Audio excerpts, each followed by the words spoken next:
welcome back to The Dial, episode 5. Yeah. I'm Yanko, and I'm here with Daniel. We're back again, guys.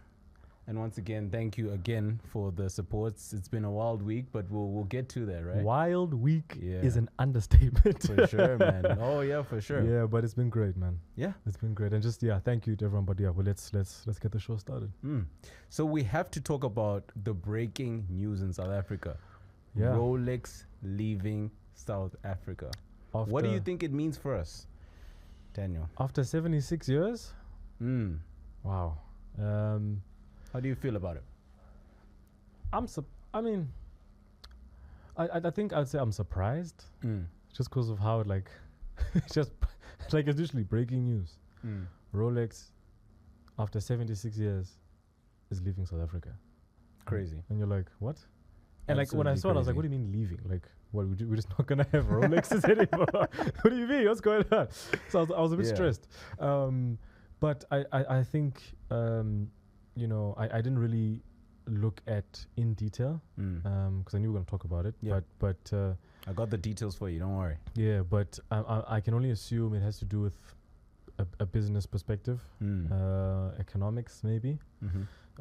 So I was a bit surprised, man. I really thought, I thought that, it's part of that, sort of conglomerate of Watch companies. watch brands that just that'll never happens. It's Rolex. It's like, you're like, of course they're gonna stay because they're that big, they're that noticed, they're influential. that influential, whether you like them or not, they're one of the biggest, if not the biggest to some people.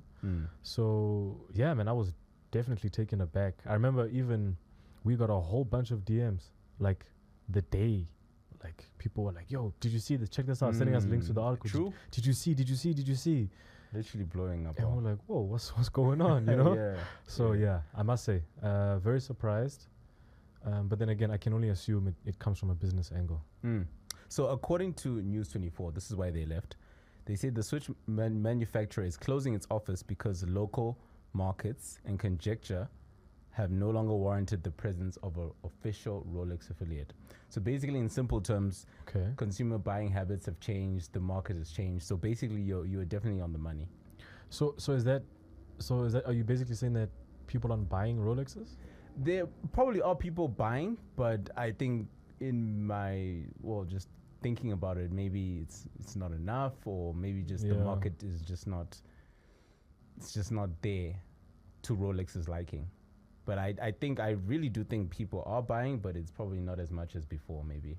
Because to last 76 years, people must have been buying, but now it's probably less. Yeah, less and let's be fair. The economy, and as we call, disposable income, to buy A Rolex. to buy a half a million rand anything, Yeah. doesn't matter what it is not on everyone's top of mind. It's only for a very, very select few of people who can walk into any store that sells a Rolex and leave with a Rolex. So, yeah, I think it makes sense. It makes sense that I think they're basically saying that there's no need for them because I guess 76 years ago, up until recently, it was new. It was, the thing, and maybe there was more money around.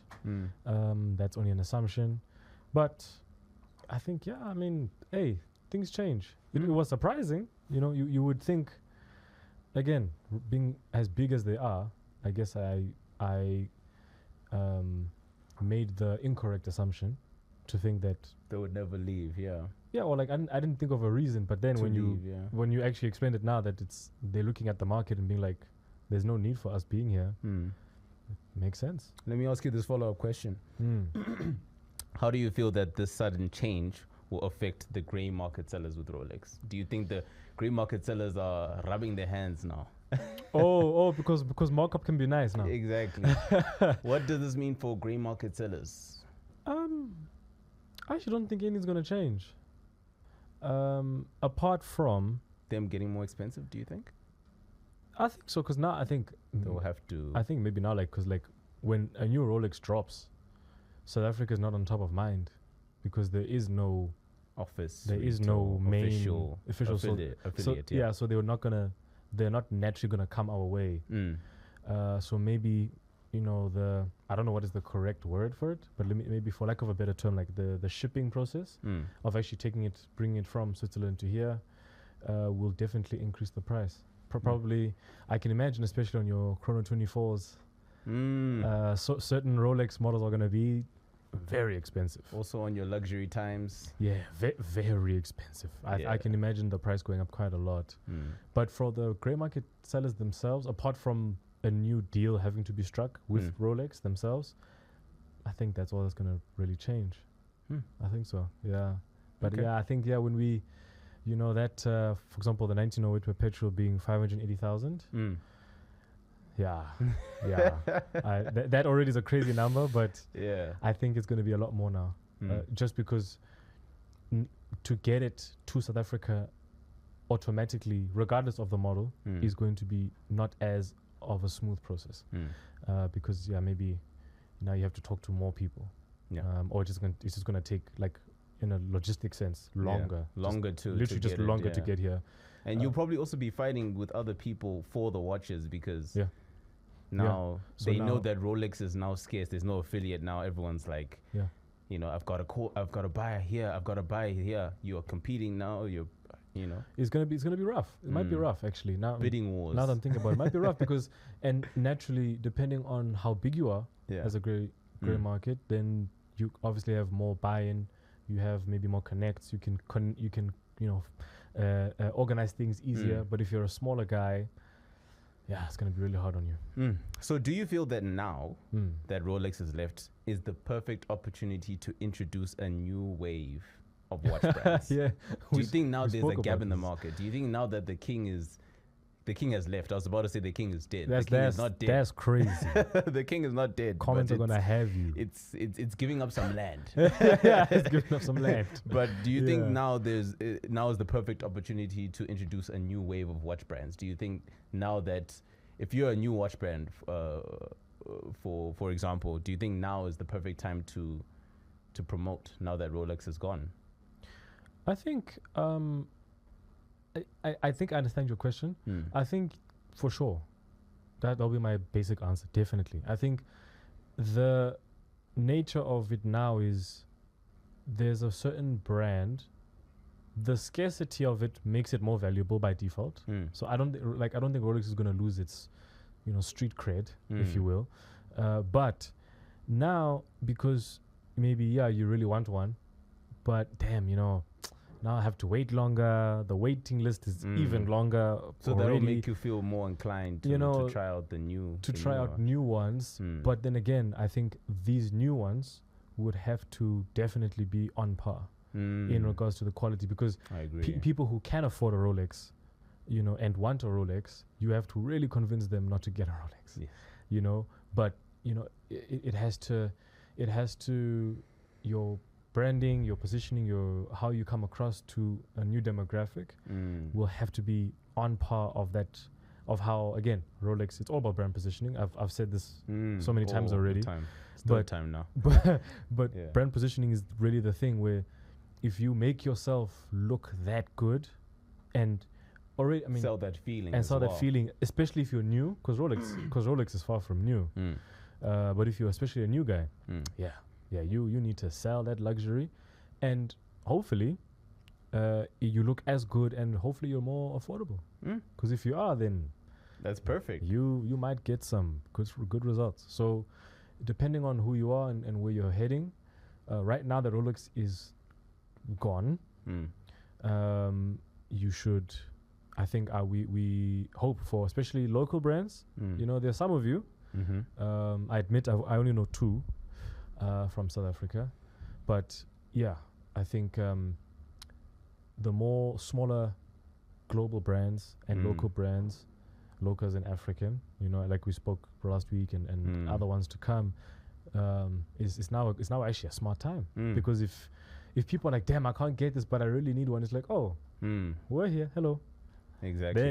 Then you can. No, I definitely agree. I definitely agree, because I think now is, like you said, now is the perfect time that we start backing ourselves, not only as a country, but continent, because we know, last time we spoke about African watchmakers. Yeah. I feel like now I think it's time that, yes, it's sad that Rolex is gone, but I think we should also, as Africans, back ourselves to produce that kind of feeling. To produce that a feeling and that quality, right? To be like, or in fact, even better, because, again, guys, watch previous episode. We're speaking about a particular brand from Botswana. You know who you are. Shout out. Those are diamonds from those are real. That's quality that you don't find even in other bigger brands that will sell you a timepiece at a much higher price, but are not at the same. They're not as good. They're just not compared to the one from Botswana. They're just not. So imagine a space where in the context of Africa, we can support, let's say, I don't know, this is a dream, but let's just say for like 10 countries, just 10 different watchmakers from 10 different countries, and they're making Swiss standard, real, high quality movements, the material, the platinum cases, and like really level on par, where you look at a Rolex and you look at a African brand and you're like, I actually don't know who I'm gonna pick. I mean, this has got the branding and it's got the prestige and the name, but this is really good, you know. So yeah, I think it's time that we explore new faces in the game, man. But hey, shout out to Rolex. 76 years is not a joke. We'll miss you. We'll miss come you. back again. Yeah, come back again when you feel it's the right time. Yeah. But it's definitely time for Africa and other smaller brands from all over the world. To give it a shot. Give it a shot. You never know. This might just be your market. This episode of the Dial Podcast is sponsored by Eclectic Fragrance, organic luxury at its finest. New one coming soon. Facts. Now, let's get into our favorite watches of the week. Please. So, please do. For me, my favorite watch of the week, it's an event that happened a few weeks ago, but there was an event called the Met Gala. So for those of you who don't know what the Met Gala is, is a bunch of influential celebrities, philanthropists, and it's basically a fashion show event where they are given a theme, and then you can arrive and you can show off how you're living up to that theme. But it's also a big space for watches, and that's where a lot of watch brands pay a lot of money to put watches on the wrists of celebrities. So the one that I spotted that I really like, and a watch brand that we haven't really talked about, but is now making waves, is Chopin. Chopin, yeah. Yes, Chopin. Okay. So specifically, Chris Hemsworth. So Chris Hemsworth is an ambassador of Chopin, and he wore the Alpine Eagle 41, reference number 296-363-5002. So 5002. Now, this Alpine Eagle is a sports watch, and it's a timepiece collection, and it's developed it's a reinterpretation of Saint Moritz, which is the first watch created in 1980 by Carl Friedrich Schoeffeler. Excuse my French. And he is now the co-president of the Chopin House. Yeah. Okay. I mean, look, I won't lie, Met Gala, the closest thing I got to Met Gala was Tyler. Yeah, man. Obviously. Tyler's fit was shout out to her. Yeah. But that sounds really good. Yeah. That sounds really good. I mean, if your brand is on a wrist of, Chris Hemsworth is one of the biggest actors. Yeah. Still.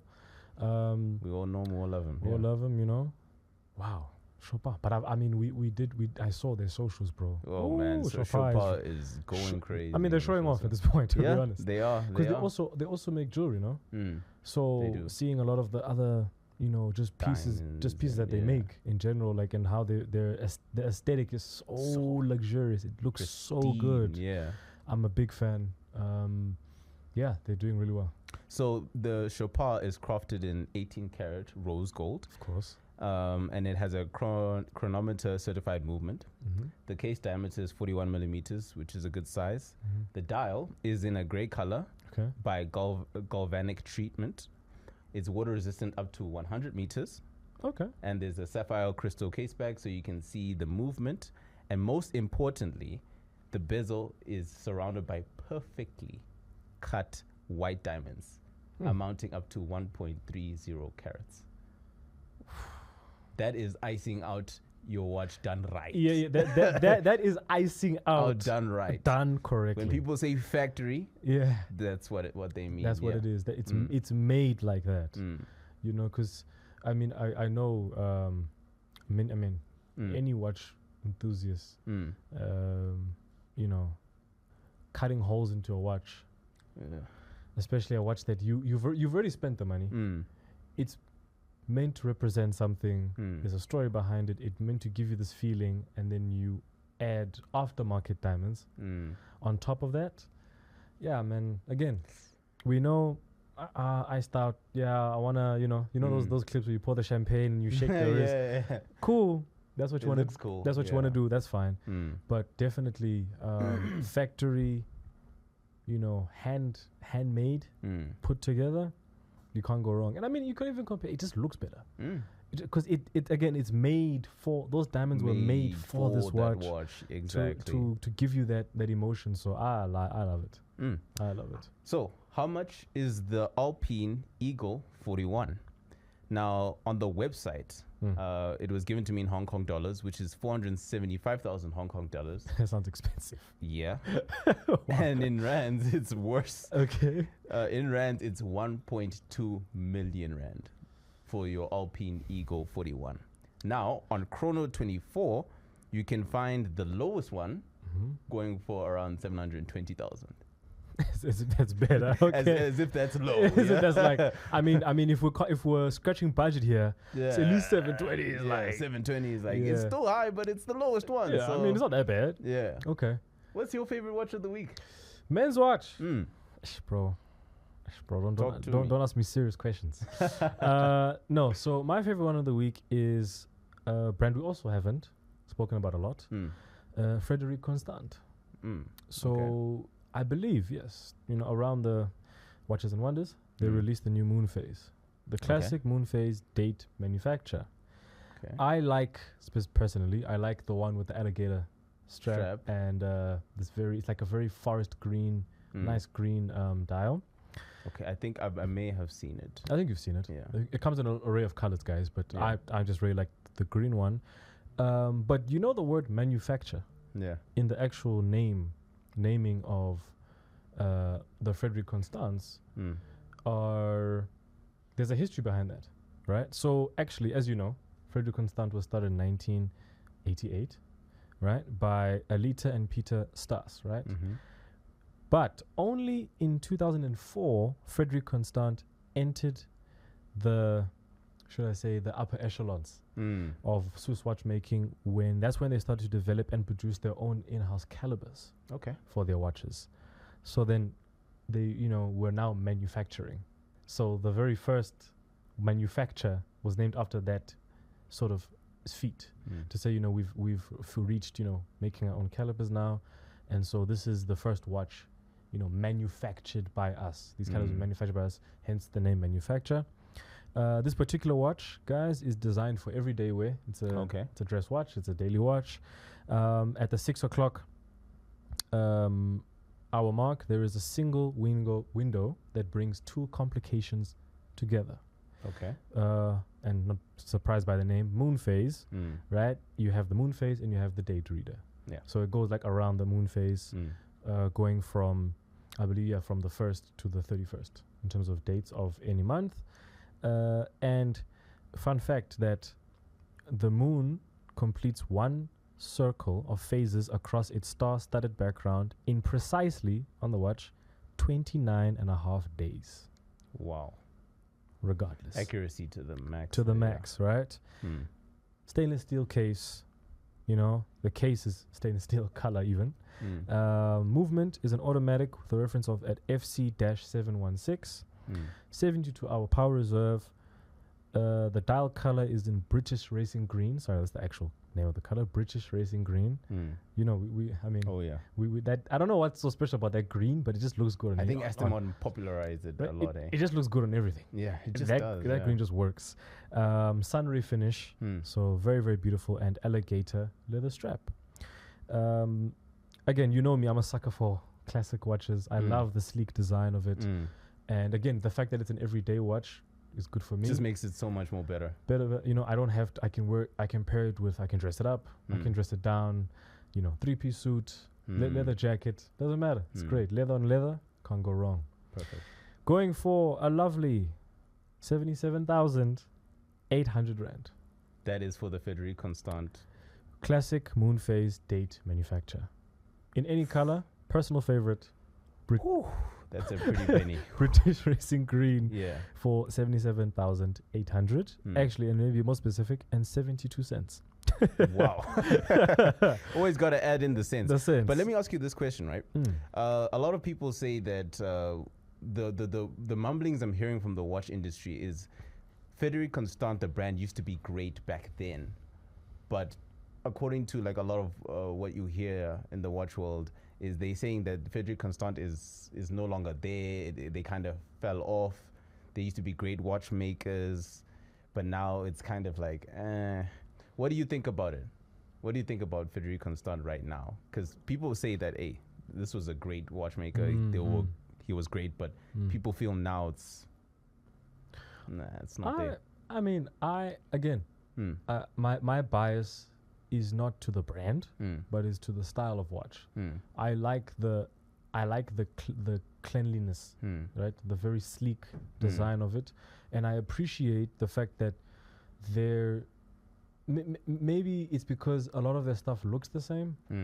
Like they kind of like it's a very similar aesthetic. Like you kind of put all the watches to a certain amount of watches together, and you'd be like, okay, you know, you can spot the differences, but it's. I mean, you're paying for what, right? There's no. What are you paying for? There's no wow factor. There's no like, oh, okay, that is great. But then again, I mean, if that's their market of people that like that, being myself, for example, that every day, you know, watch it on, you know, you put on your wrist, dress it up, dress it down. It is made of the right quality. Maybe, I think I have heard some people talk about their movement. And people say like, you know, could be better, you know, why not push it further? Why not go all the way? Those type of comments. But again, personally, I don't really mind it. I've never thought of that. I never thought of Frederic Constant as they were greater back in the day. I think there is definitely a community recency bias. Do you think also? Maybe that I wouldn't deny that. That's definitely possible. But I do know there's a sort of a mini community, well, I mean not mini, but a community of people that say, you know, a certain period in watchmaking was elite. Was elite, you know, like vintage. Some of them say vintage watches. Some of them say, you know, there's periods in time of watchmaking when people say this was great. I mean, you can't compare, right? They'll say that. So I think that's cool. But honestly, I have no quarrel with it. I don't have an issue with it. I think it works for those who like it. It's very simple, very clean, very simple aesthetic. Maybe some people might argue if it's so simple, why the price? So maybe there's that, right? Maybe there's that. So yeah, but I mean that's all I can really say. I don't really have a very strong opinion on it. Yeah. I just really. But I really liked what you said, that it's not about the brand itself. It's about the watch.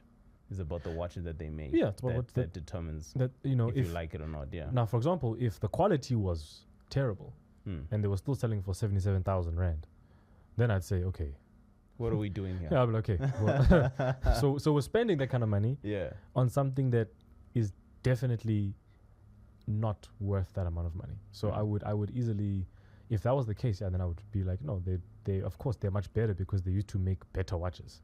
But I don't know. I wouldn't say that right now. No. Okay. Yeah. No. Appreciate the perspective. Thanks, man. And yeah, guys, that's all that we have. But before we go, we have to discuss the community as always. Yes. Community and the amount of engagement and shout outs. Oh And my the goodness, love. the shout outs. First and foremost, Sheesh. just to get this off my chest, Yes. to everyone who's just showing us all the love, we really appreciate it, and we're gonna keep going strong. You guys motivate us. You guys make us want to continue, and only give you guys The best, The yeah. best. I mean, we didn't say it in the beginning, but as you can see by the set, things are moving. Things are moving. As you can see, that's all I'm gonna say. You know, I know maybe you guys were like, is this a new studio? No, guys, same studio. Yeah. But yeah, we're spicing things up. Things are going really well for us, and it's only we've barely even scratched the surface. Yeah. So with your guys' support and love, and as we grow, just all the love, and yeah, man. Yeah. What a week. But I mean, oh man, I mean, we have to talk about this. Yeah, I mean, take it away. I mean, shout out to Parmigiani Fleurier. I cannot believe when we got beyond our wild, like when we got that DM. You can see, guys, I'm struggling to even come up with words. Guys, like, let me tell you what happened, right? So Yeah. this guy, he calls me panicking, right? And I'm like, what's going on? And he's like, bro. And I'm like, oh, what's going on? And he's like, dude, check your DMs. You won't believe it. So I'm like, what? And he's like, Parmigiani Fleurier just responded. I was like, no, they didn't. I checked the DM. and it's such a lovely message. And it's a long message, and it's such an incredible real message yeah. that I think, I don't know. I don't think we can share it. No, I mean, we're not gonna do We're not that. gonna share it. But yeah. but just shout out to them, honestly. I think shout out just to them just showing love, you know. Showing for love us micro creators. Like, who are we to bro, who to are we? them? Like, Who are we to get a response? like, we just went off on a limb. I was like, hey, let's try it. I mean, they did like our story, And they liked our reel. you know, but I mean, bro, this is the King's Watch we're talking Yeah, about here. Okay? exactly. Who are we? Really, you know, Yeah. and not to downplay it's us, really humbling. but Yeah, I mean, it's humbling just experience, you know, the love, and you know, we really appreciate your support Mm. for micro creators, new guys, and actually expressing, you know, and engaging with us. You know, that message was long. It was. That was a long message. You know, they could have just been like, yeah. but Yeah. they really They could have been like yeah. nice, but they took the time to really. to talk to us, you know, and That's what we love. That's what we're trying to do. and like we said, we appreciate their support for young up and coming brands and people, you know, in general, and for the young people, and as we are young people, they showed that to us without us even asking. You know, we sent a DM, yes, to say check us out, because we And spoke they did, because yeah. we spoke about them, Yeah. and they checked us out. They did, yeah. So again, just wow, that made our week. Yeah. Really. In conjunction with Nako Timepieces, Yes. and Please. the shout out that we got from them, Yes. and them posting that segment of Beautiful. us talking about them Yes. on the previous episode, guys. Even Spinnaker reacting to our stories. Spinnaker correct our were- stories, and you know, giving us a shout out and just the, you know, thank you. Thumbs up, yeah. It's really heartwarming, and really, you know, this is the energizing stuff, you know, That where makes us keep going. where, you know, we know we're doing something right, you know, and that people are starting to see us, and we really appreciate that, and the engagement. I mean, again, the way he called me in a panic Yeah. was really, I was low-key scared, like, you're like, bro, check and I'm like, what's going on? Yeah, no, but I mean, honestly, this has been great. But yeah, no, I mean, that's we've had a great week, guys, Mm. and that's thanks to everybody. yeah. You know, we know that because your guys' love for us Thank you. put us in front of some of these people. We can only thank the community. We can thank you guys, and we're so small, but we But feel, yeah, man, continue commenting, continue subscribing, telling your friends. That's how we keep growing. We may be small now, but I don't think we'll be small for I a mean, long the time. way you guys show love, Yeah. I think I mean that 10K. That 10K. Hey, listen, we've got to close it out.